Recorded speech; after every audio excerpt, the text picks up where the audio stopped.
Hey, what happened there? The wrong one. There we go. The wrong band. There's the band. Hit the same one. All right, guys. Welcome back. NorCal Sports Network. Show number 3 today.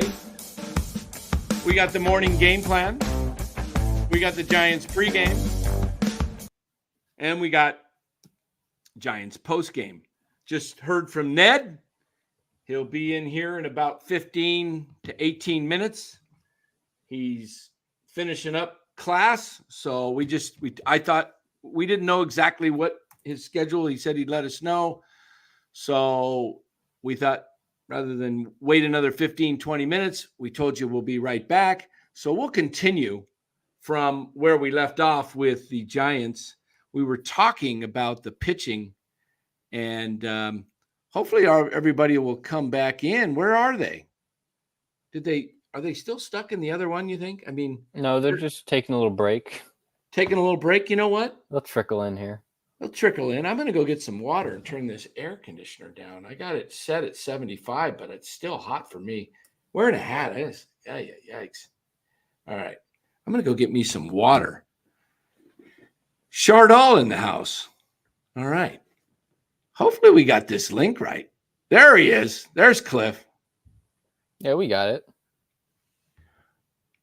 Before Cliff gets an 80s porn beat intro, give the man his needed Italian Godfather music. We could get some Godfather music. Do we have any Godfather music we can play? I have no clue what music we have. We got everything probably. Yeah, we need to pull things out. Yeah, we've got more music. We need to add to the library. You know, I need some technical help. I am a mess when it comes to technical. But you know what I'm going to do? I'm going to get me I had some chicken tonight that was kind of like teriyaki with some honey glaze. Mm-hmm. A little salty. I'm a little thirsty right now. You want some water? Yeah, I'm going to go get me some water. All right, you do that. You know, I don't, you know, let me give you guys a tip here. I learned this. I don't drink water an hour before I eat or an hour and a half after I eat. Why? Because I read if you drink water with your meal and you drink a lot of water after, you're all the enzymes you're just flushing out. And that's why I had a lot of digestive issues. And ever since I started doing that, I don't have those, because you get rid of all the good enzymes that are in your stomach from the food, and you don't let it properly digest.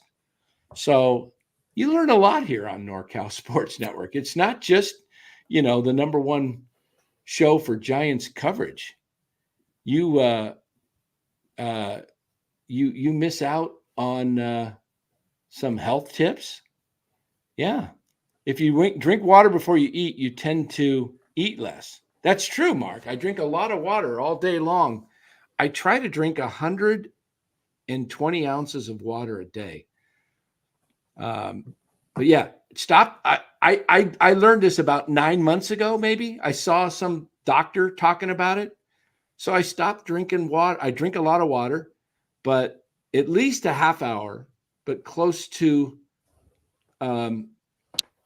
ideally like an hour before you eat, and then wait an hour and a half to let the food digest and then drink away, man. But I was always drinking with all my meals, you're always drinking, washing it down, but you're just getting rid of the I don't know. Anyway, let me go get my glass of water, because it's been about 3 hours since I had dinner. So I'll be right back. Go ahead. While he does that, I'm going to bring up something on Fangraphs. This is MLB team stats with runners in scoring position. Let's all see where the Giants rank. Arizona's first, Detroit second, surprisingly, actually. The Mets are third, Milwaukee's fourth, Royals are fifth, Cleveland sixth, New York, the Yankees are seventh, Rangers eighth. Can I see the Giants? No. Do you see the Giants anywhere? Anywhere? No. 28th. The Giants rank 28th in all of baseball while hitting with runners in scoring position. They have an 83 WRC plus. It's kind of like OPS plus. This is a little more advanced analytical side of it, but I mean it's bad. If we look at let's look at standard. Where do they rank? Just with the standard, it's going to be they rank 25th. Average batting average, they rank 25th in all of baseball. They're batting 231 with runners in scoring position. How many strikeouts have they had? They've had the 14th most strikeouts. How many home runs do they have? I'm going to guess 137. 25 home runs How many do they have? with runners in scoring position. Oh, I thought you meant total home runs. Okay. 28th. They rank 28th with runners in scoring position and home runs and batting average. How many hits do they have? Well, that's going to be low, 20th. They're just that's the weakness for this team. They can't hit with runners in scoring position. They just can't. Yeah. Hey, did you pull up a Sharks overlay in the background? No, I was trying to. Do you want me to? Yeah, go ahead and work on that. I'll entertain our crowd. Yes, it's NNN. Aaron's got it. It's not NCSN. We've opened a subsidiary. We've opened a subsidiary. It's called NNN. Yeah, we're going places. NorCal Nutrition Network. We even have a new website, nnn.com. Yes. All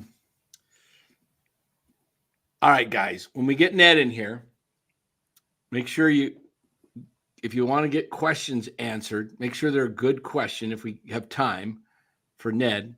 And just as it's not manipulation or anything, you don't have to join as members, but members do get priority on the questions and, of course, super chats, because we can't answer all the questions. Okay.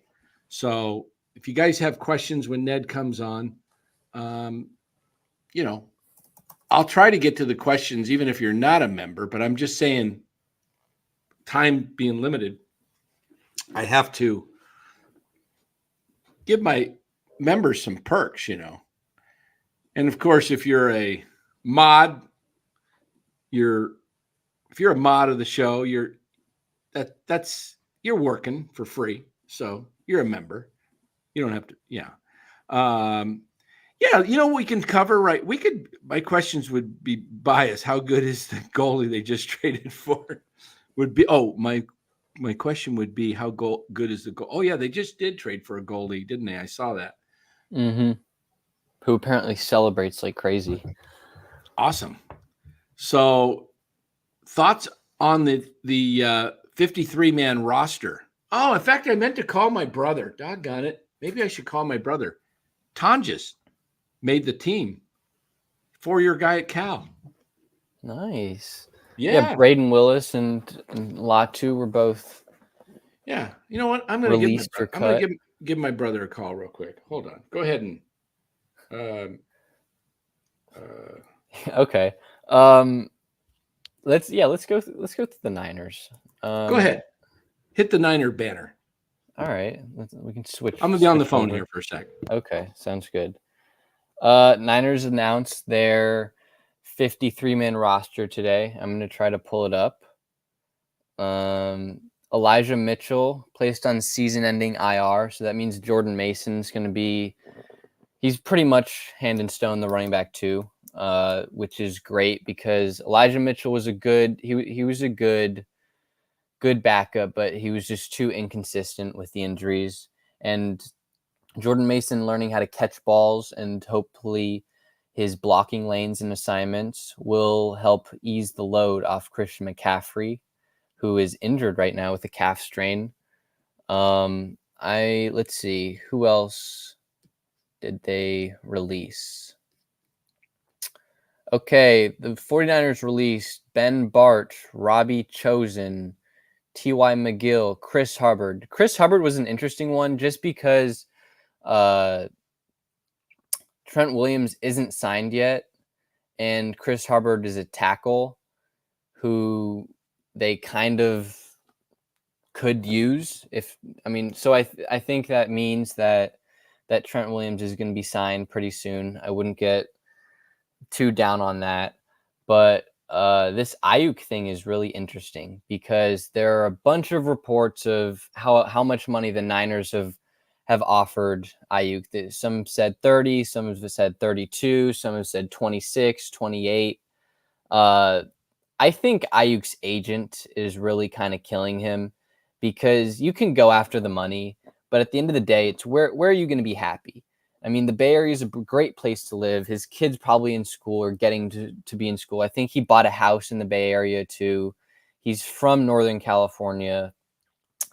To me, it just seems like I don't know what's closing or what's blocking this deal from happening, but it needs to get done. Which deal's that? The Ayuk. Ayuk? Mm-hmm. Yeah. It might help if I had my earpiece in. There we go. I only had the left ear. I was like, why am I not hearing as well? Yeah, we should maybe change that to that sign to about 10 minutes. 10 minutes? Okay. Edit the sign. Edit the sign. 10 minutes. Ned Colletti will join in. Maybe make it 8 to 10. 8-10. How's that? So, yeah, I just talked to my brother there real quick. And you know what? Possibility we might just get Jake Tonjes on the show. That would be pretty cool. All right. Local kid cool. Makes the 53-man roster behind George Kittle, 4-year player at Cal. Dang, that's impressive. He's kind of an under the radar type player, but so was Kittle at Iowa. Yeah, exactly. It wasn't highly touted. Right. It's just guys that know how to be at the right place, the right time. Mm-hmm. They know the schemes. What I think I didn't look at it too much, but who are the wide receivers they kept? It was right now it's Debo, Ayuk, Jennings. I'll give you the roster right here. Pearsall, Cowing, and Conley. And Bell, Ronnie Bell. They kept Ronnie Bell? Yep. They cut Danny Gray. Yeah, they cut Danny Gray. Let me give you the roster right here. All right, here is what do you want to know on the roster? I'll tell you whose positions. All right, give me the O-line. The O-line currently 8 guys: Aaron Banks, Jake Brendel, Colton McKivitz, Dominic Puny, Jalen Moore, Spencer Burford, Nick Zakel, and John Feliciano. But when Trent comes on, somebody's going. Who do you think that's going to be? I think it's going to be Feliciano. I think Feliciano is going to go on IR first. Did you freeze?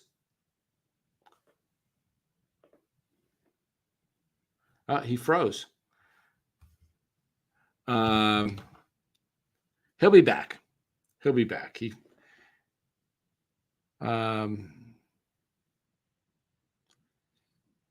Okay.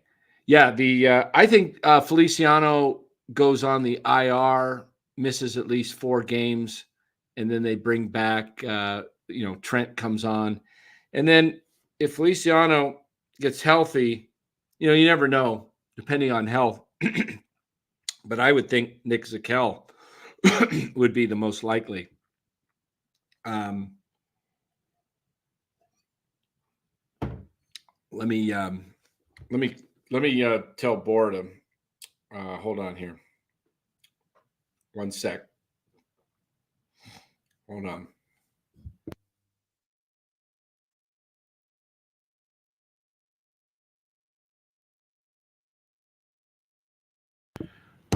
Okay. Hopefully his internet will come back. So, but Ned will be here shortly, guys. And let's see. What else you guys want to know? I've got the whole 53-man roster right here. So let's look at the start at the top on the offense. We'll look at the running backs. They kept 5, and the 5 running backs are obviously CMC and Juszczyk, Jordan Mason, Isaac Guerrero, and Patrick Taylor Jr.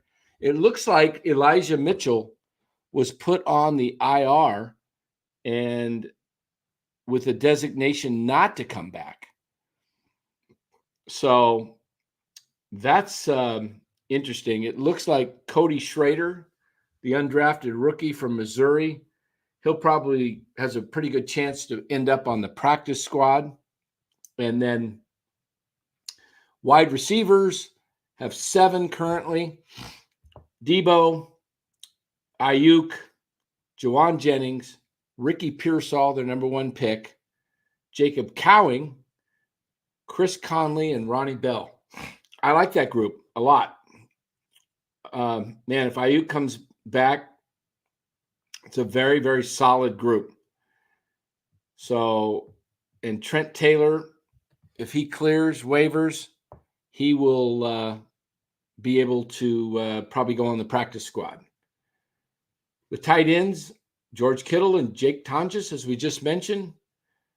And they'll probably look to add another tight end to this spot. So that means they'll take away from somewhere else. Logan Thomas is a possibility. Played with Washington last year. And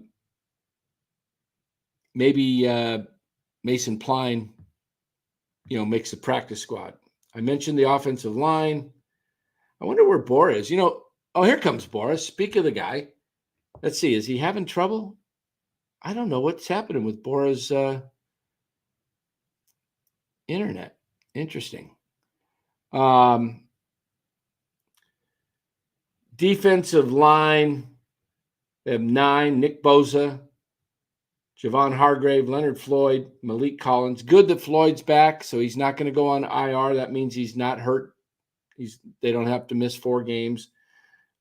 Gross Matos, the same with him. He's didn't go on IR. Jordan Elliott, Kevin Givens, Robert Beal Jr. Interesting. And Sam Akinoa. I'm not sure, see if I pronounce that right, but he was kind of the surprise. Yes, MF Jalen Graham did get waived. He did not make the 53. Defensive tackle Kalia Davis opens the season on IR and is expected to make a return in the middle of the season.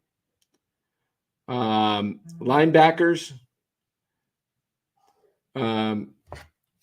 Maybe I need to. Oh, he's having trouble. Okay. All right. His internet is down. Let me see here. Let me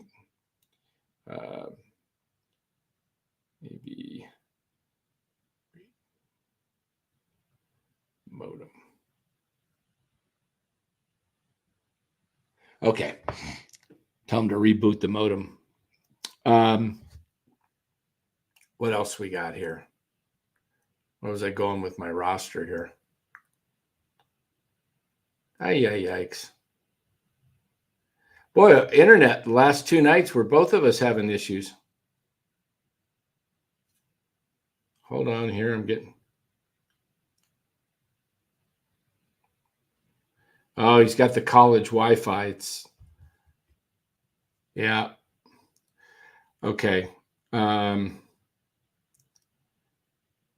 on here. Sorry, guys. Oh, I was going over the linebackers. Fred Warner, Devondre Campbell, who was with Green Bay. D. Winters. Curtis Robinson. Demetrius Flanagan-Foles. And Tatum Bethune, the 7th round pick, made the club. So Robinson and Bethune, a couple of guys that came out of nowhere. So, and he's back. There we go. Oh, wait a minute. You're on your hotspot? I'm on my hotspot, yeah. All right. So we'll see how long that is. We'll have to give you a cheer for that. Yeah, it's a little blurry. It's not coming in as strong. What happened? The college, everybody's on the internet. I mean, is there not a student who's not on the internet? Are you on campus then? Probably not. It's like directly next to the campus. Oh, okay. And you use their you have to It's use like their you can't get your own Wi-Fi router or anything. You can't. Well, I Wow. mean, I guess you can, but I don't need to spend that money. Ah, yeah. Well, we may have to pick up the chat to pay for Bora's. Come on, guys, let's help Bora get a get a better Wi-Fi. Me too. Last night was crazy. I've never had that happen on the show. Where No, this is like the first time it's happened today too. Yeah, it's crazy. You know, I think we're getting sabotaged. I think I know. They're out to get us. Yeah. Guys, we were going over the roster, Bora, and you missed you missed that they traded for forgot who it was. What was the guy's name? Who? Good player. Can't remember his name. They just traded for some guy? Yeah, I think it was Mahomey or something like that. Mahami. Guy named Mahami. You know who that is? No clue who that is. No. Yeah. His first name's Pat Mahami. I'm not sure.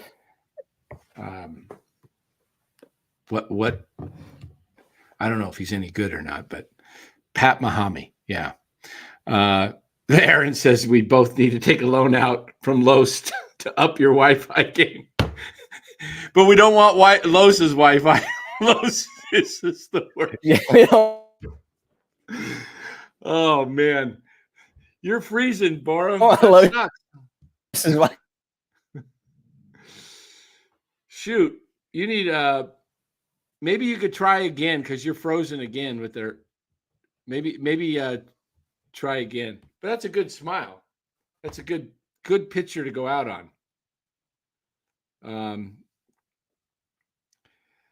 Okay. Let's see if.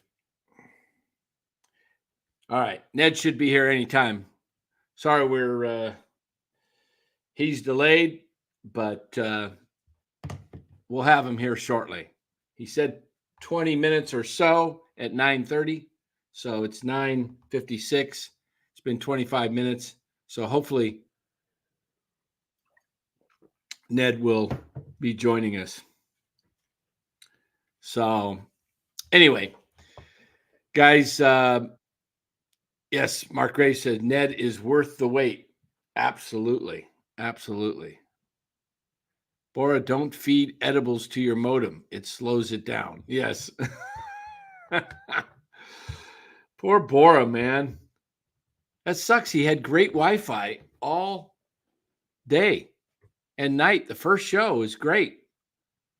And 5 minutes. I just got a text from Ned. 5 minutes. Change the sign. 5 minutes. Ned will be here in 5 minutes.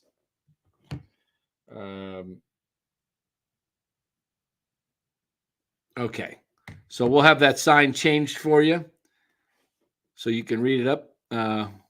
Giovanni says, will Larry come on? I think Larry's busy with a lot of Niner stuff today, guys. Lots of Niner stuff. So Niner roster is set, and Ned will be joining us in 5 minutes. So let me do one thing here. Hold on, guys. Hold on 1 second.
Thank you. I didn't realize I was muted. Thanks, Bub. Thank you. I've had my mic off. Yeah, I was saying poor Bora. He gets on campus and got to rely on campus Wi-Fi. And 10 o'clock at night, what kid isn't on their on their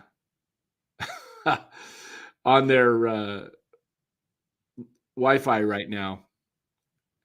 And without further ado, we bring in the man, as promised, Ned Colletti, and Bora's back too at the same time. All right, Bora's got his Wi-Fi fixed. Ned is here. We got to change our background, Ned. We were doing a little 49er talk while we were waiting, so we'll go back to baseball. There we go. You got it. All right. And we may even have a Sharks one coming too. We had a request earlier when we said Ned will be here. Someone said, do us a favor, give Ned a Sharks background. So somebody already asked a question. Wanted to know what you think of the new goalie you guys traded for. I think Mike Greer has had an outstanding offseason. Oh, there it is. There's the background. Look at that. I think, I like that. Mr. Couture there, yeah. I think it's, a rebuild is tough. Nobody likes getting beat. Turned it into the number one pick, a really good player in Macklin, and Will Smith from a year ago, the fourth overall pick, plus the goaltender from the other day, and a lot of other additions. Tyler Toffoli, Wenberg. I don't want to leave anybody out. CC from a couple days ago. It's a different team. Are we cup ready? No, we're not cup ready. But are we going to be better? I don't think there's any doubt. I don't think any team has had as thorough an offseason as the Sharks. I don't say it because I worked there. I just say it because I watch what goes on. And Mike Greer has done a tremendous job of taking a team that was successful for many, many years in a cap system. It's a hard cap, so there's really only one way around it, and that's with somebody that's going to miss a lot of time. You can take that number off the cap. But, we traded picks to try and win it, went all in, and didn't quite make it. But, you pay the price for that at some point in time. Yeah. Far different than baseball, but I think the Sharks are really in a good spot. Yeah. You guys experienced that. You were with the Giants 97 through 04, I believe. You left in 05. Was it 05 season? I left after 05. I started in 06. I started in 95, I think was my first year. Yeah, 95. So you went through a couple of rough years of the Giants. Yep. 97, you guys are officially named GM, Brian, and you assistant. You win 8 straight years from 97 to 04. The Giants have 4 down years because it's cyclical. You can't stay on top all the time. But then, like any great GM, it was rebuilt. Yep. And it was rebuilt to the point where 09 they started winning, and then 3 World Series championships in 5 years, and another winning season in 16. And, to me, what I was upset with is, I'm speaking as a fan, not as a media person, but I guess I can speak as both. I was upset that the Giants went in a different direction because it's like it was rebuilt once. Why wouldn't you rebuild it twice? Yeah, well, that's my thinking. But we all pay attention to it, but none of us really know what goes on behind closed doors, as they say. Yeah. And so smart people. But you took over a Dodgers franchise that was kind of on the downward trend in 05, 06. And it took you not too long I think it was 08. Weren't you in the champion NLCS? 08, 09 in the NLCS, a team we inherited. I was in San Francisco for 2005. Sounds like a million years ago now. Yeah. And the team the Dodgers, I think, started off maybe 12-2, 12-3, and ended up winning 71 games and losing 91 games. You think of the Dodgers today, wow, them losing 91 games, you're talking about like 8 months play, 6 months one season and 2 months in the next one. But that's the team we inherited. I mean, went from 71 wins, the team that I started with, inherited to 88 wins and tied San Diego for the division championship within a year. I mean, we went to the playoffs in 06. We went from 91 losses in 05. I came in at Thanksgiving time and won 88 the next year and went to the postseason. What was the first move you made as a player transaction? You remember it?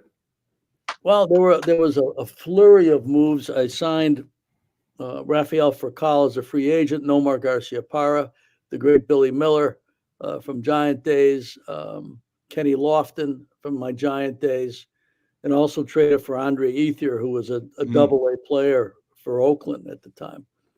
Those were, I think, 4 or 5 that all came really quick. We had no manager. We had no coaching staff when I took over, and it was halfway through November, and there were 29 managers who had been hired. There were 29 coaching staffs that have been hired. We didn't have a manager. We didn't have a coaching staff, so we had to get that done too. I think I was on 21 flights my first 18 days. Wow. As a GM, but hey, wow. we figured it out soon. Within now, I know. Once you get you're fully staffed and everything, it's a conglomerate of effort. It's a team effort you're putting together. But when you first started, those first moves you mentioned, were those all pretty much on your own doing? Andre Ethier had been seen by our scouts, our amateur scouts, who were really good, and an older scout named Al Lamakia. Oh, yeah. Al was probably in his early 80s at the time. And I remember I was talking to Billy Bean. He wanted Milton Bradley. And, I asked about, players in our winter meeting suite. I said, give me some names on Oakland. And, I said, what about Ethier? And Al Lamakia swung around in his chair like he was a whirling dervish, and just, oh, you got to get Ethier. And then our amateur scouts also, Ethier will be just like the rest of our young guys, like Russell Martin, Matty Kemp, James Loney. He'll fit right in that group. And he did. He ended up in the top 10 and he was category with the LA Dodgers. Yes. Yeah. So that was the first trade. I'm not sure who was the first signing. I think Rafi might have been the first signing. And then Nomar and Billy Miller and Kenny Lofton came real quick after that. I think I signed Nomar and Kenny maybe on the same day. I was at a wedding in Pasadena for our traveling secretary. And I don't think I had any cell coverage in the banquet hall. And I went out to the payphone. And I think I got both those deals done in the lobby of the hotel on the payphone. But, yeah, they changed our team immediately. That's great. Bor, you got any questions? Are you frozen? Am I good? Can you guys hear me? Yeah, we can hear you. Okay. Ned, good to see you again. Yes. I wanted to ask, in season, when you're a GM, what's the ratio of your time and energy spent on the big league roster and then the minor league rosters and teams? Because I mean, your focus has to be, I would assume, on the major league roster, but some of your prospects and highly touted players are also coming through the minor league system. So how do you navigate your focus and attention between the two? That's a great question, Bar. I think probably 75-25 most days, with your emphasis on the big league club. Mm-hmm. But there are days when it reverses, when it goes 75-25. I have a lot of respect for those who develop players. They're, coaches that have been around for a while. They don't make a lot of money. They're on buses constantly. The only team that really travels by air is your AAA team, and they're the ones on the 6 a.m. flight. So spring training was a big time for me to spend time with that group. It was probably 60-40 as far as the time. Some days 90-10 for the big league club as you got closer to the end of camp. But then when the season started, I probably would see 125 big league games of our own, and sometimes other teams near the deadline as I went to see somebody we had interest in. But when I didn't see the big league club, which I thought was healthy not to see them all the time, not for me to see them or them to see me, for Mm-hmm. 183 straight days and 162 straight games, I would go to the minor leagues. I'd spend a week, probably every 5 weeks, at AAA, AA, half and half. Then I go to both A-ball clubs. And our A-ball team, like the Giants, is in California and San Jose. Ours was in San Bernardino for a while, then Rancho Cucamonga. So I could do that by driving. And so, and the rookie league team, once they start up, needed to spend time with them, because you can't let people think that they're forgotten or that they don't matter. I lived about an hour and 15 minutes from Dodger Stadium, and LA traffic is historic. I would, every day that we were home, I would use the hour and 15, hour and a half to call scouts, to call player development people.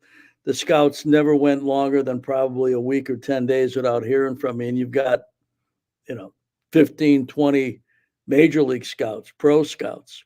Mm-hmm. So it was important that I stayed in touch with them, and I cared about what they did. I cared about what was going on in their families. They're away from home for months on end. And so it was important to stay connected with everybody.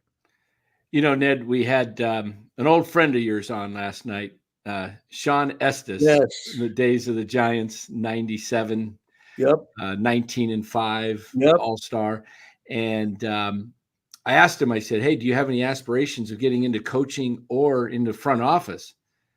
He said, coaching might be fun, but it takes a lot of time. But he said, GM's a 365-day-a-year job. Yeah. I don't want that. He goes, not with my young kids. It never ends. Yeah. You don't ever stop thinking about it. I never stopped thinking about it. Yeah, I can imagine. I can imagine just running my little tiny fantasy baseball team, and it's like nothing. I mean, that's nothing compared to what you guys got. Yeah. I mean, you toss and turn in the middle of the night, you wake up and you're up the rest of the night. I bet. I got to bring this up to you. I told Sean I'd hit you.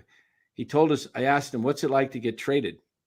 And he's, because he was traded twice, first from the Giants to the Mets, and then he got traded from the Mets mid-season to Cincinnati. He said the first time it was really tough. He was really crushed. I said, I'll get on Ned. Why'd you trade him, Ned? No. Well, same. No, I don't. His dear friend was Billy Miller. Mm.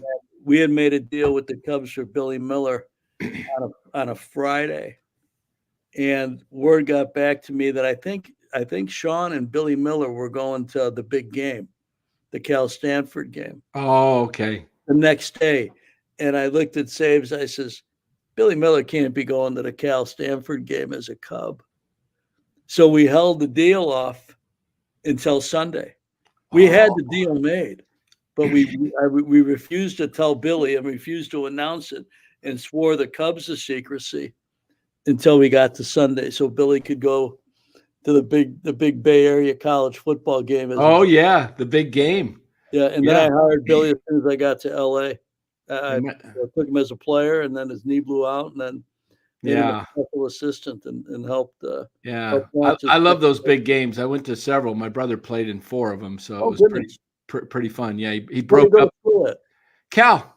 Oh. Yeah, he played with the Minnesota Vikings as well for. Oh goodness, I didn't know that. Yeah. But he broke up one.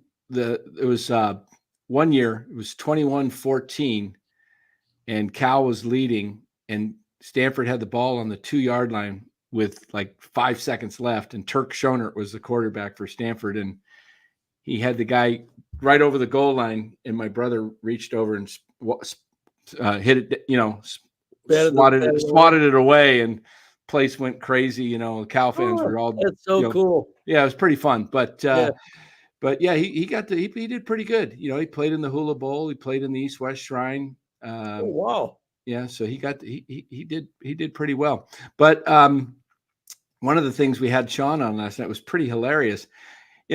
I'm hoping you got some stories like this. We asked Sean, what was it like when you threw behind Roger Clemens in 2002 because the Piazza Clemens battle from 2000, and then it carried over into the World Series and everything. And he told the story. It was pretty hilarious, but he said, didn't hear anything about it. He thought, he knew he was pitching. He was getting ready. His mind was focused. He's just like, okay, I didn't hear anything. Nobody's talking about it in the clubhouse. Guys told me, just pitch your game, Sean. Just pitch your game. So he's warming up, getting ready to warm up in the pen. And Bobby Valentine, they call him into his office, and it's Piazza and Valentine sitting there.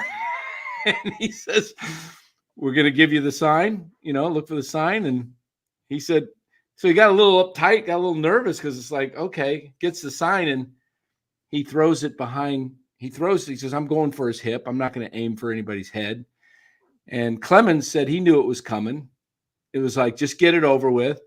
And so and Clemens told one of Sean's teammates, hey, look, I'm not going to come after Sean if he hits me or anything, just get it over with. And he throws at his hip, but he kind of scoots in and it goes behind him. And so, misses him. And then the sign comes off. And he said, Valentine, he looked over and Valentine was pretty ticked. And Sean was like, whatever, he's pissed that he missed him. But so he came up later, never got the sign to hit him again. But the real great thing was in the 5th inning, Sean hit a home run off Clemens. Oh. And so did Piazza in the game. And that's why Piazza hit him really well, Clemens. And that's why Clemens plunked him. Yeah. And so just hearing that story was really classic because, we all know this stuff goes on, but, you don't hear about it as frankly as we heard it last night. So you got any fun stories like that you could share? Well, I was never in a position. I mean, the front office isn't in a position of telling somebody what to do. I've known of situations where, a guy gets hit or thrown at, maybe accidentally, or maybe you're going to be accidental going back the other way, and where the manager would just look over at the catcher and the pitcher and go take care of that. And they figured out a way to take care of it. It's pretty wild. Yeah. Yeah. Now we got a hockey question. Go ahead, Bart. We just talked about trading Estes and all this. Talking trading deadline.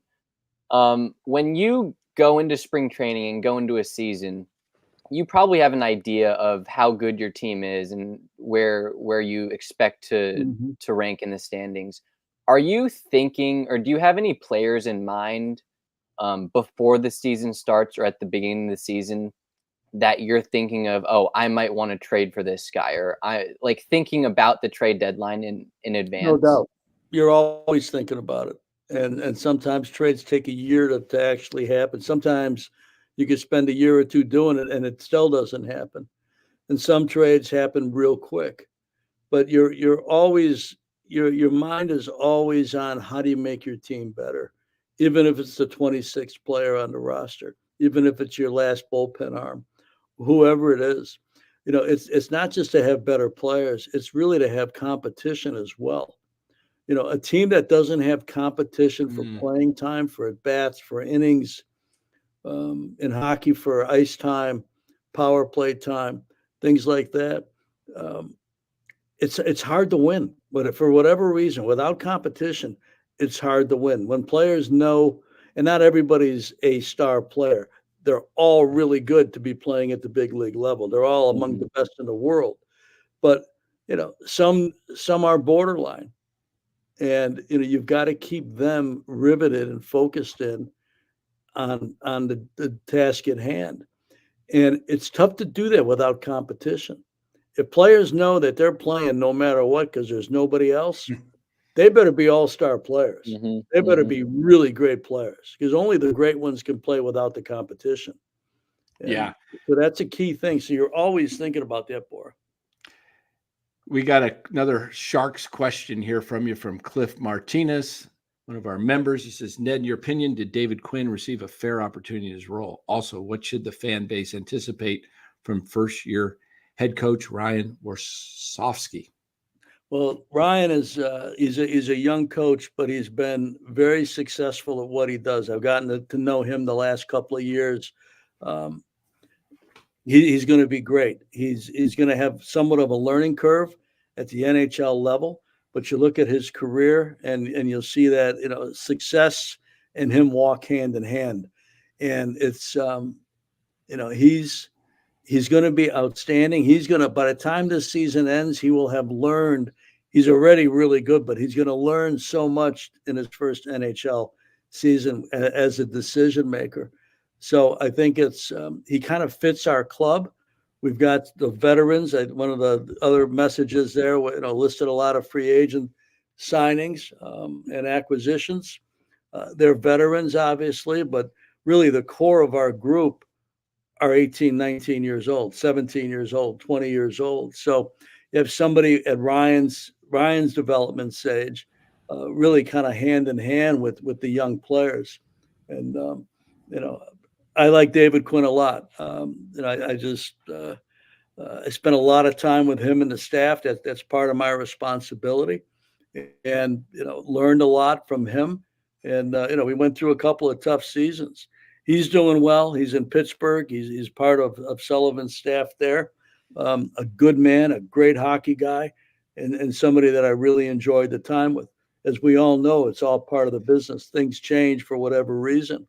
So I'll always wish him the best and always root for him unless his team is playing in San Jose or against Team Teal. But good people all the way around. And Ryan is going to be a tremendous coach. He's already at the top of his game as a young coach, and there's more to come. Now we've got a question, another follow-up, not really it's more of a thank you, but Cliff says this. Thanks for answering and coming back on, Ned. I'll make sure Dan sends you a gift card to Sodini's in North Beach. I probably sent him $100 in super chats by now, so it's the least he can do. Cliff, buddy. I'm right with you, Cliff. I'm right with you. I used to call Kruger when he was doing KMBR at night. He'd say, I need you on the air tonight. I said, well, I'm going to go see my buddy Mark Sodini over at the restaurant. I mean, San Francisco is a great restaurant city, right? Right. If I ate dinner in San Francisco 500 times during my Giant career, I ate at Sodini's probably 485 of them. So many times I get on the landline at the bar and I talk to Larry for a half hour or so, talk Giants and, have a little pasta when I was in the middle of it. But yeah, he's right. Cliff, you're right on. You could ask questions all night long. I'm not sure that Dan will ever produce that gift card, but you got the right spot. Send in another 100, Cliff, and I'll the right spot. Send another 100 in, Cliff. I'll send him a gift card there. I don't know if you want to answer any would have, could have, should haves in baseball that relate to teams. So maybe you don't want to answer those. But this one was asked, but it's up to you. Would you keep a player? Maybe just any. Maybe not specific, but would you keep a player that was going to walk in free agency? If I guess it depends on if you think they can help you get to the playoffs or not, right? Well, I think I've said it on your show earlier this summer, and I've said it probably a year ago and 2 years ago, all the time. I think the GM's responsible, or the president of baseball ops, which is the GM from the old days. Right.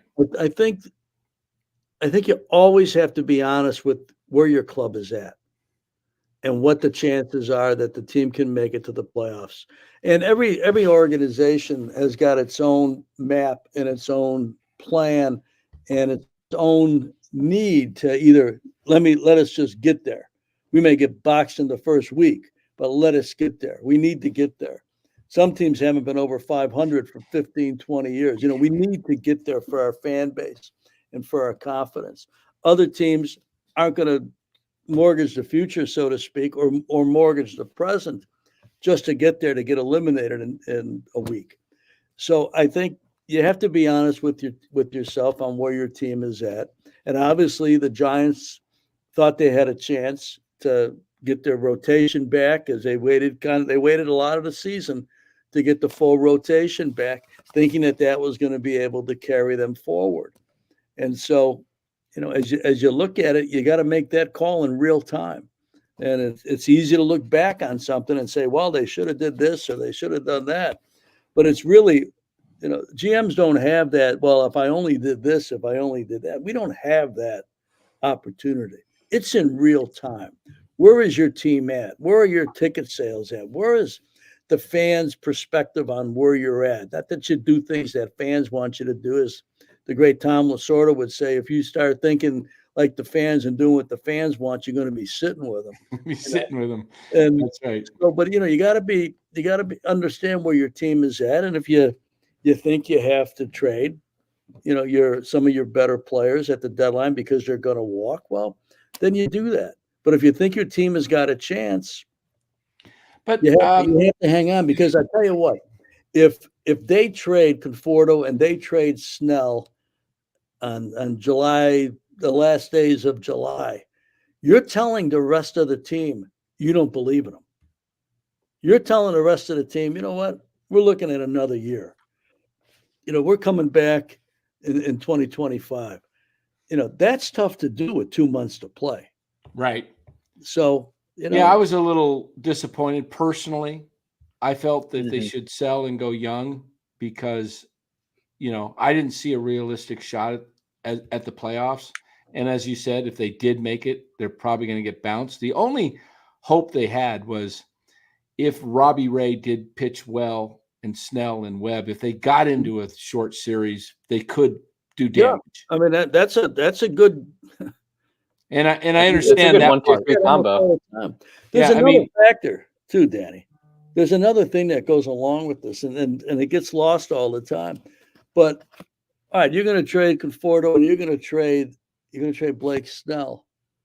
Do you have another team out there that is going to give you what you want for those players? You're telling your team you're basically done. We're going to play out the next 2 months, and you guys are going to have to, play as hard as you can, knowing that we just traded, one of our better hitters and maybe our second best pitcher, and on some days your best pitcher. But you better have the match for that, and that doesn't always happen because that team realizes too these guys are walking towards free agency. So how much are you going to give up? Blake didn't pitch well early. Stein signed late, didn't pitch well early. Then was hurt for a while. Then came back and was one of the best pitchers in the game. Who are you getting for the last 2 months? You're getting the most recent Blake. You're getting the early Blake. You're getting the injured Blake. What are you getting? So how much are you going to give up for that? Because if you're telling your team the last 60 games we're not interested in, you better be getting a lot back. Right. And you got to have the match, and you got to have that team that not only has. Yeah, none of us know what the offers were, so it's easy. Unfair. It's really an unfair thing to say that well, they should have did this. Right. It really does. Out? Yeah, you have to as fans, as media, we don't know who the offers are, and so it's hard to say. But I mean, it's great to talk about, but it's not right. It's not the realistic approach to what happens. There's another question from exactly. Go ahead, Barbara. Ned, you just said that when a GM considers making that trade or trades a player away, calibers of Snell and Conforto, it can send a message to a team saying we're kind of giving up, we're playing for next year. Could the same be said by someone not adding anybody and not making any significant moves at the deadline to improve your team? No doubt. But in the case of the team I think you're referring to, Danny just ran through a possible 3-person rotation. That's pretty, when healthy, is pretty stellar. And so, your acquisitions sometimes come from the injured list. They don't necessarily come from another team. Right. Because think of where the Giants are at too. How much do they want to invest in trading prospects? They're kind of in the middle. They've been in and around 500 for months. So they win as much as they lose, or they lose as much as they win. That's who they are right now. So who are you going to give up to be 5 games over? I Right. mean, so, but And you it's wait for it's guys it's to come back healthy. right. We've kind of talked about it a little bit here. If you do the math, they're 5.5 behind the Braves, but they're 6 in the loss column, and the Braves hold the tiebreaker. So it's really 7. The Braves have to lose 7 more games than the Giants, and there's 30 games left. So you do the math. It's almost impossible. The Giants have never won more than 4 in a row. They've got 29 games left. They basically have 67 wins, 67, right, Bora? Yeah. So 67 and 66, yeah. the Braves are 72 and 60. If the Braves go 14 wins, just win 14 and 16 in their final 30, they finish 86 and 76. The Giants would have to win 21 games and lose 8 to finish one game. It's not likely. It's just, No. I mean, it's just, you look at them, and then you got the Mets ahead of them, and they're tied with the Cubs. So it's going to be tough. Here's a question that I may just answer for Ned, because he may not want to answer. And I got to send you $100 gift certificate to Yeah. Sedini's. Here it is. I'm going to answer it for Ned. How far are the Giants away from the Dodgers? Light years away. They're not going to, they're just, hey, it's 2 different organizations going 2 different directions. I don't know if you have anything to add to that or want to touch it, Ned, but Dodgers are really good. Dodgers ain't going to be bad for a long time. And you also got, there's only, you're asking the Giants from the Dodgers. Where would you put the Giants, Danny, to Arizona? Where would you put they're the same. Giants I to mean, San Diego? both those clubs are, what's amazing to me, Ned, is the Padres sold basically their entire farm system over the last few years. And Washington got, some great players. They got CJ Abrams. They got this kid, James Wood, who's the number 2 ranked prospect, and he's been playing great up with the big club. Yep. They also got Robert Hassel III, Mackenzie Gore. Yep. I mean, and then the Padres did it again last year and did it again this year, and they still have, now they have the number 1 ranked prospect in baseball, the kid Salas, or not the number 1, but he's top 5, I think. And they're winning, and they're doing it without Tatis and Soto, and AJ Preller has been going for it. I don't know how they're doing it exactly, but they seem to be putting things together. And the Diamondbacks, to me, the Diamondbacks are the team that I think can stay on the Dodgers' tail for a few years.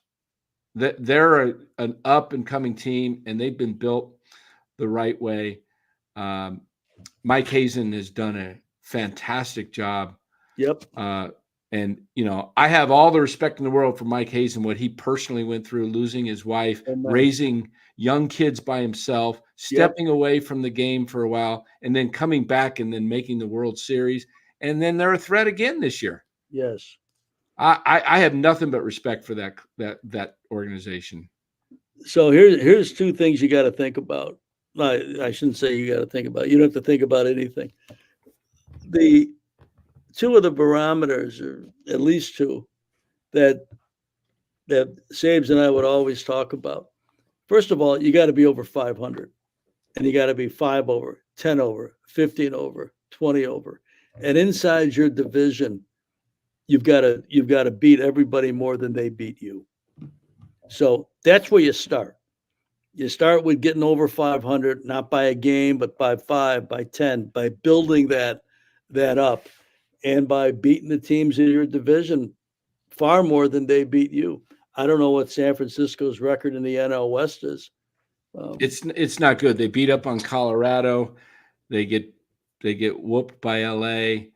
They haven't played a lot. They still have 6 games each with Arizona and San Diego. So that's going to, they got 12 remaining between the 2. So that, I think, and I mentioned tonight on our earlier, right now, these teams are all playing like it's the playoff. They're positioning Oh, yeah. themselves. So the playoffs have started for them. The Mets and the Braves are fighting for the last spot, and the Giants, are a ways back. It's going to be so hard to catch them because these two are going to be, it's going to be like the 93 Atlanta, San Francisco, when they both were 103 wins on the final day of the season. But that last month was like crazy. It was like, we got to win. We got to win because it was a 2-team race, and the Mets and Braves, it's a 2-team race. And so they're not playing like each game, like, oh, we can afford to lose a game. And so the Giants, basically what Bor and I talked about tonight is don't even look at the scoreboard. You guys got to win. You got to pull off 15 of 18 or something. Don't even look at the scoreboard. You have to focus on just winning and hoping, and you got to, you use your time. You give your prospects some time to see how they compete in different situations. You learn every day about your players. Yeah. So you use the last month or so to really learn about your team and hope you put a streak together. Right. They put all their cards really in the starting rotation. Yeah. That was it. And it's not a bad place to put it because that can carry you. If you can pick the ball up and you can pitch, you can win a lot of games. So that was the gamble. That was the approach, without talking to them about it. It's, they don't do what they did without thinking that their starting rotation, if healthy, was going to be a huge strength against other teams. Right. Ned, you've dealt with player negotiations and contracts and all that. When you're valuing a player, what metrics are you looking at? Because I'm going to take Matt Chapman, for example. He's an inconsistent hitter, but his defense is elite. His base running's elite. He plays every day, and his WAR is high. He has a high WAR. But if you look at his OPS, it's around 760, 770. So, and his average is right around 240.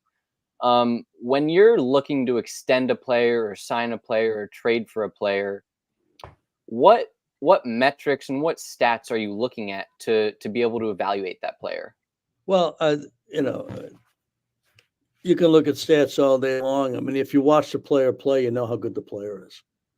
You know how much you trust a player in situations. You know what the player is capable of doing.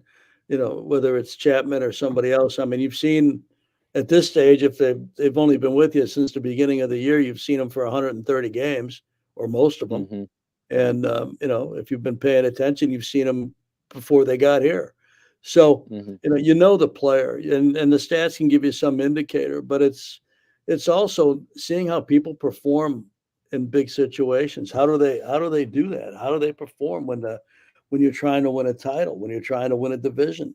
That's the key thing for me. Another thing you got to think about is, okay, what's your other option? Okay. So you let somebody walk. Okay.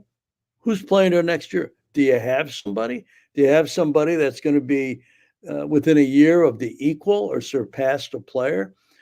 People are always in a hurry to have people leave or to trade people or to fire, managers or coaches. Whatever you make that move, you better have somebody better in the wings.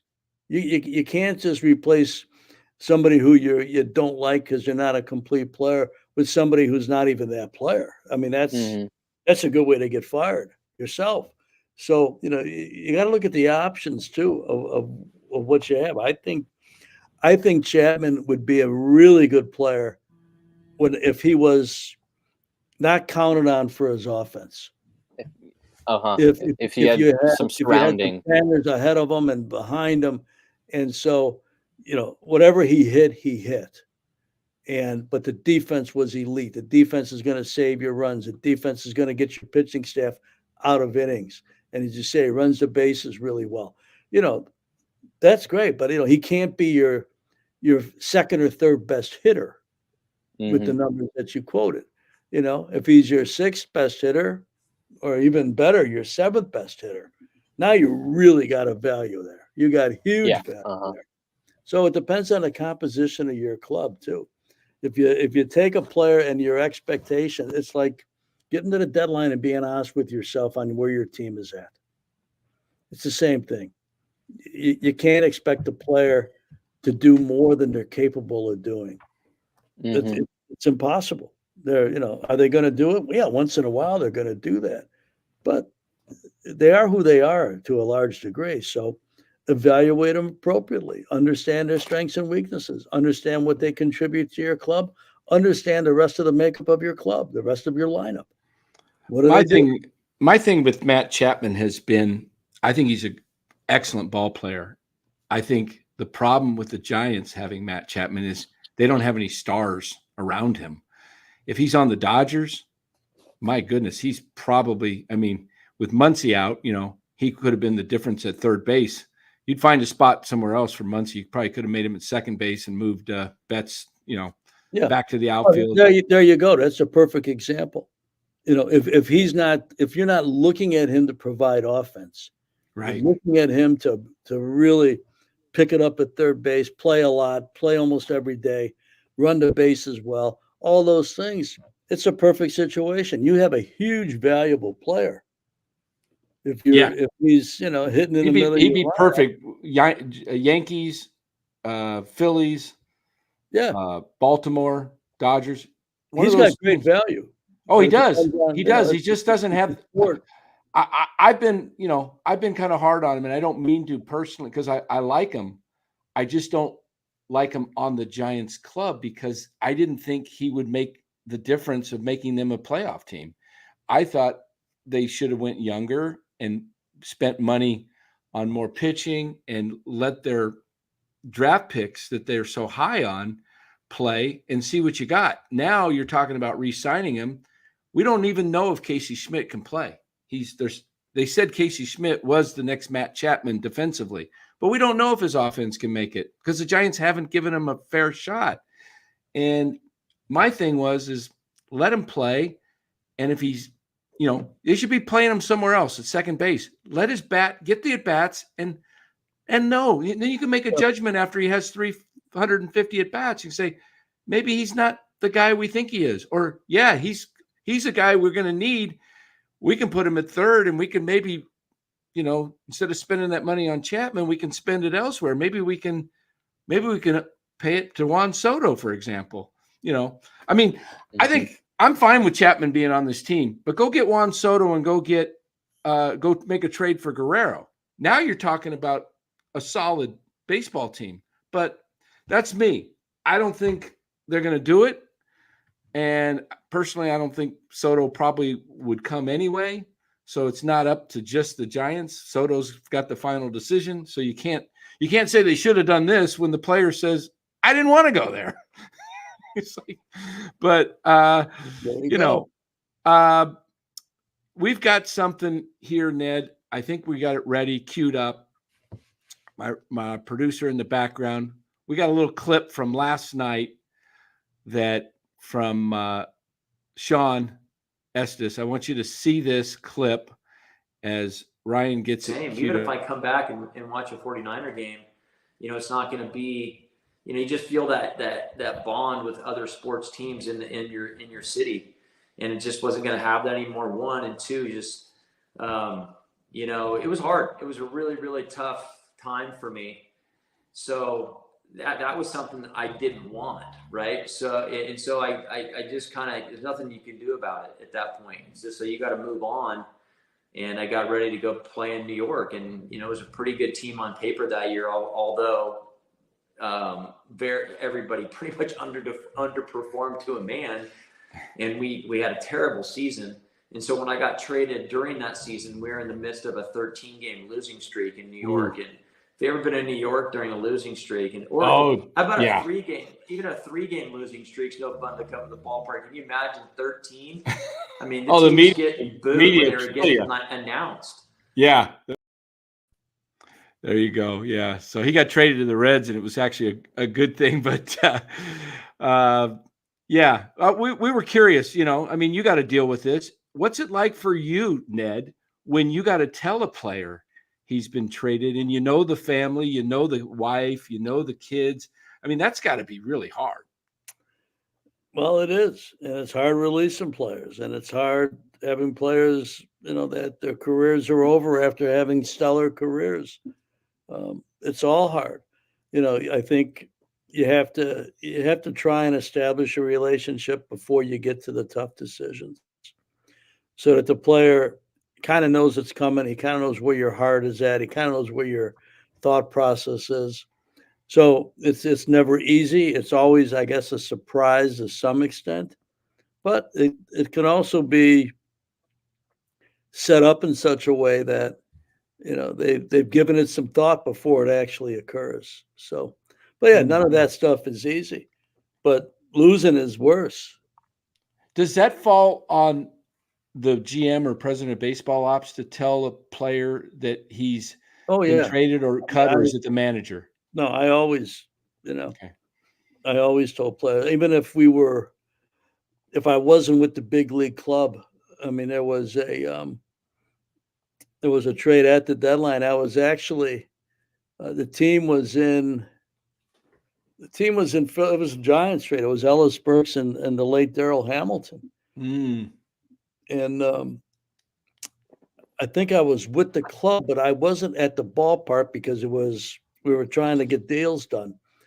And neither Sabes nor I were at I guess was Veterans Stadium at that time. And I called and I had the manager's phone number at his desk, and I called Dusty and I said, hey, uh, bring me, I need Darrell. I need to talk to Darrell. And here's what we've done. And Dusty went and got Darrell, and I'm assuming he didn't tell him until Darrell got on the phone. I explained to him what we had done, and he wasn't happy about it, but he knew that. I think he knew we were getting a pretty good player back in Ellis Burks too. right. Oh boy, was that a great acquisition? Yeah, so you know, You players know, always say when this stuff happens, well, it's a business. You got to understand the business part of the sport and this and that. Well, if it wasn't a business, they wouldn't be getting paid 10, 15, 20, 30 million either. right, Mhm. right.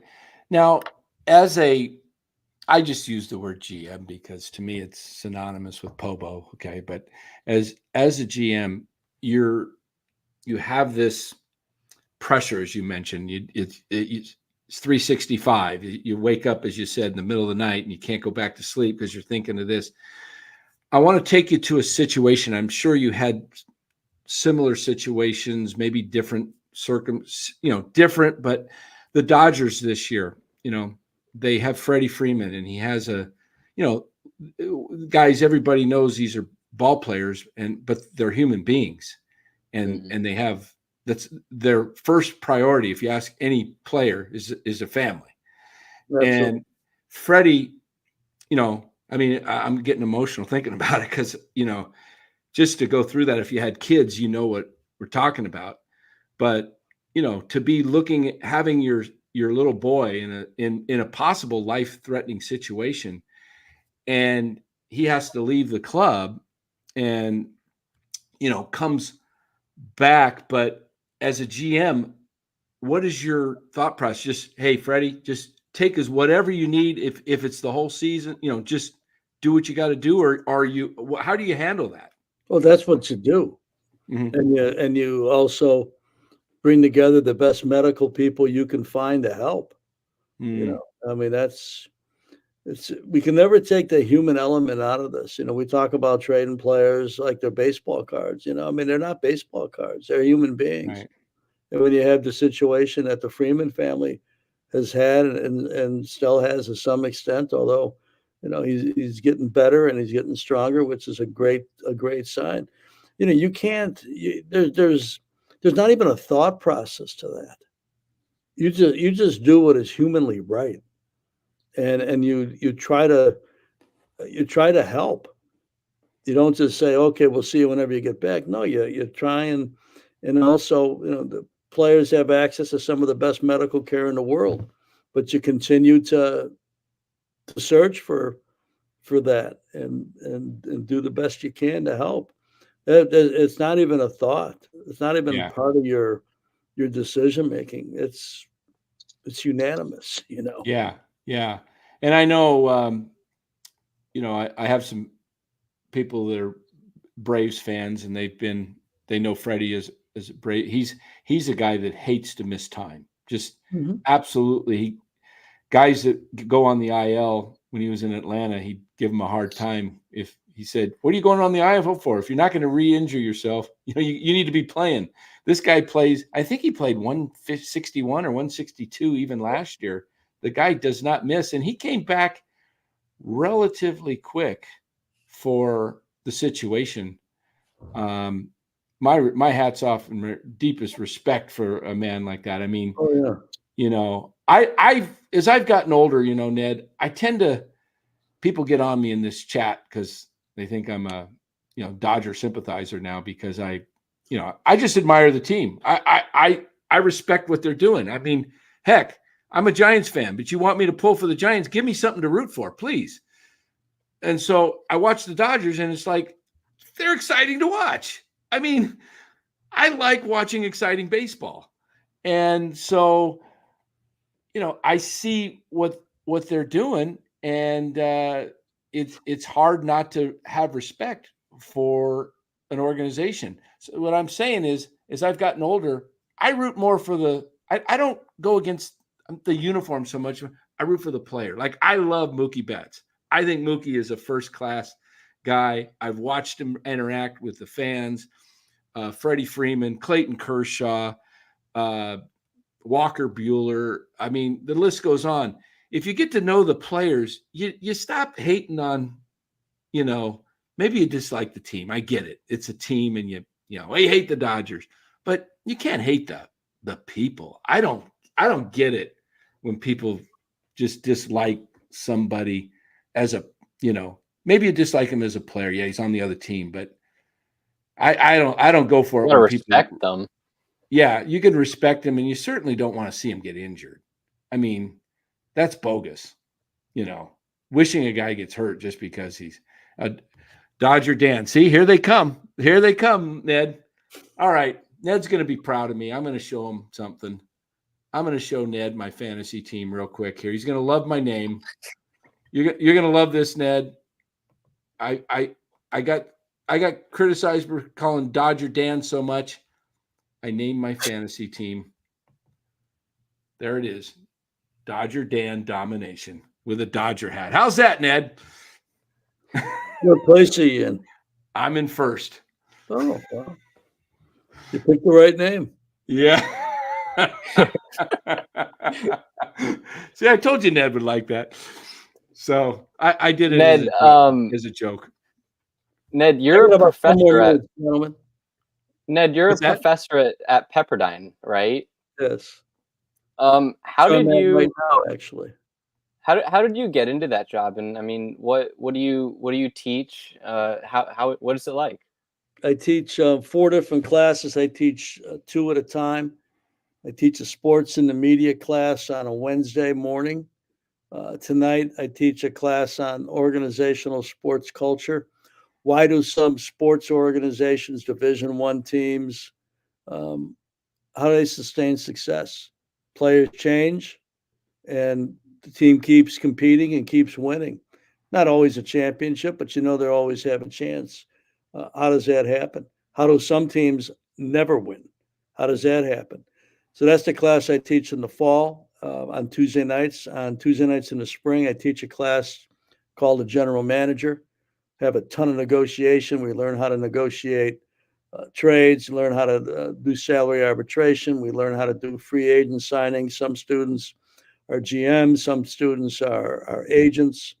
And then every other year, I go to London for a month, and I teach the globalization of sport. I just went the month of July over to London, and I teach how does European football / soccer, how does it globalize? Your great teams in England, your Manchester Cities, Uniteds, Liverpools, Chelseas, Arsenals, on and on, Tottenham. They 98% of their fan base will never come to England. So how do you grow a sport like that? How the NBA become a global sport? How has hockey become a global sport?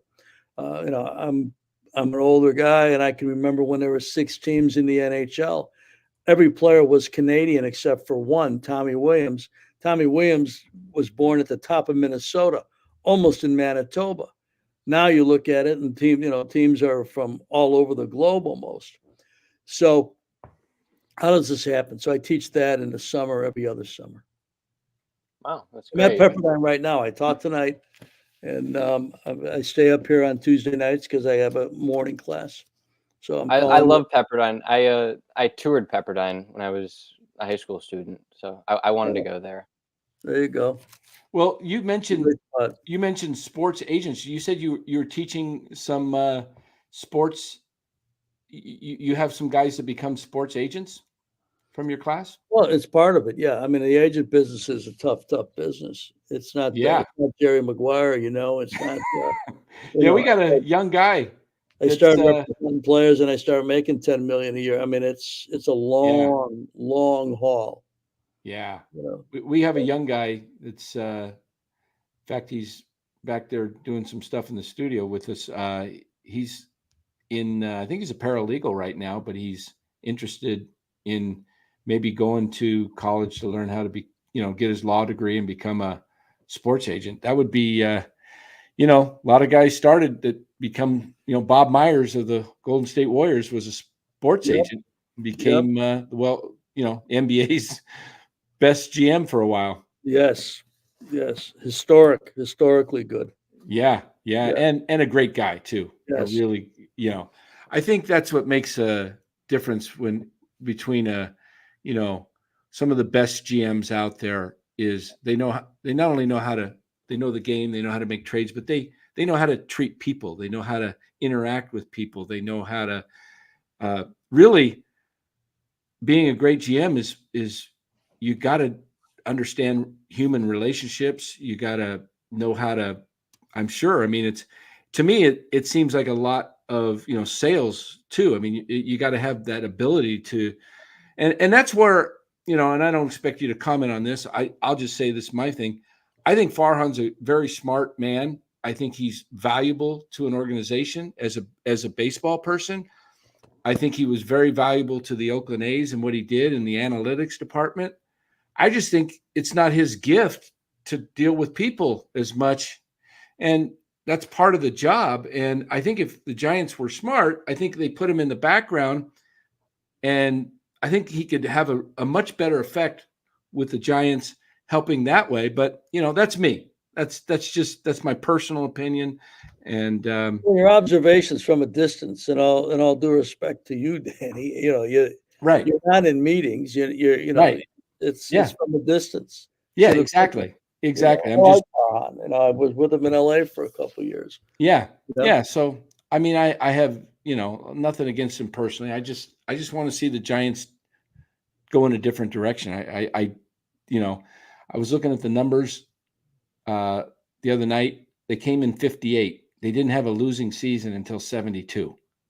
And then they had the disastrous 70s and they didn't win again until 87. So they had a couple of winning seasons, but not much in 16 years. And then 89 was good. And then 93. And then, the rest, you and Brian came on in 95, 96, and then 97. And since then, it's still the winningest franchise in the history of the major leagues, most wins. So I just want to see the Giants get back to winning ways. And if Farhan is able to do that, I'm all for it. I'll support him. But I'm just looking at numbers. If they don't win this year, 16% of the time they would have a winning season if they have a losing season this year, where Brian and you, for a while you were there, but mostly Brian carried on, 75% winning record, winning seasons. Didn't make the playoffs because they didn't have 1,800 teams making it back then. But, 75%, 7.5 out of every 10 years, you got a winning record. That's something San Francisco should be doing. And LA has it. LA hasn't had a losing season since what? 2000? Has it been like maybe 2010? 6, I 7, had one season under 500 there. We were 80 and 82. We were going through bankruptcy and all kinds of stuff. My last 25 years, we were over 500 23 times. Wow. between the Giants and the Dodgers. I had two Wow. teams under 500. That's unbelievable. That's unbelievable. Last question before we let you go, Ned. We're going to end this up. Somebody asked in the chat, what do you think of the Orioles general manager? I think it's Mike Elias. Yeah. Wasn't he the architect of Houston's first Oh, championship? he was an assistant there. Okay. Yeah, but he's done a tremendous job. You know, I talked to the Angelos brothers before they hired Mike, and you know, I saw their vision, and you know, I didn't know that it was something I wanted to get involved in, so to speak. And I think he's really done a great job. They compete in a very rich division. Oh, They're not the rich. They don't spend 150, 200, 300 million. They've developed their players. They've been patient. They lost 100 games, I think maybe 3 straight years. And they've reaped the benefit of that. They've reaped the harvest of defeat. And they've done great. And I think they're going to be really good for a long time. I think Mike has done one of the best jobs of anybody in baseball. Yeah, absolutely. And you mentioned the what the Orioles spend. I got the numbers right here. Baltimore spends $101 million on their 26-man or their 40-man. The CB tax is only $133 million.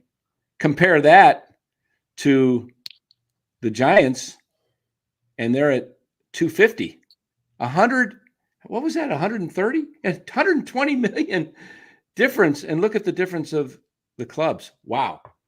That's some pretty good player development. Yeah, we had the director of player development on the Orioles a couple months ago. He was my best friend's son is the director of the Orioles. Yeah, player development. Well, they have done great work.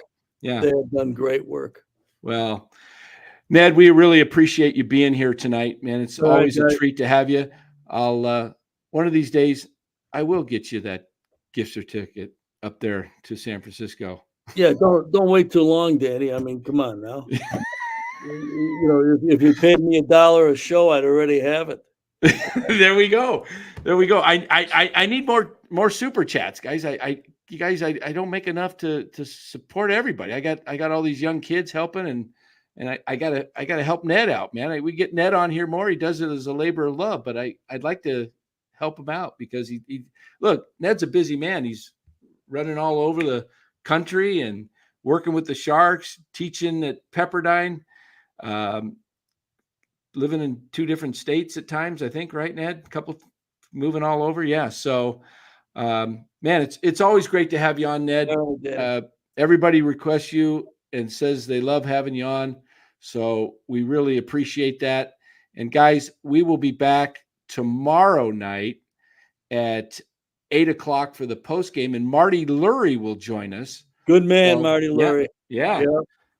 Marty Lurie will join us. And then don't forget, Thursday night, we got Ron Rivera, Riverboat Ron from the Chicago Bears, 85 Super Bowl champion. Another good man. I've met Ron a few times. Yeah, he's good.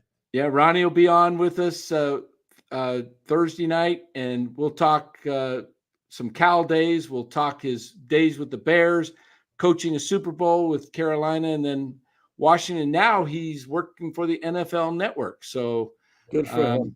Yeah. So, guys, thanks again. Join us tomorrow night. Ned, thanks again, Ned, for being with us. Good night, guys. All right, you too. All right, everybody. Take care.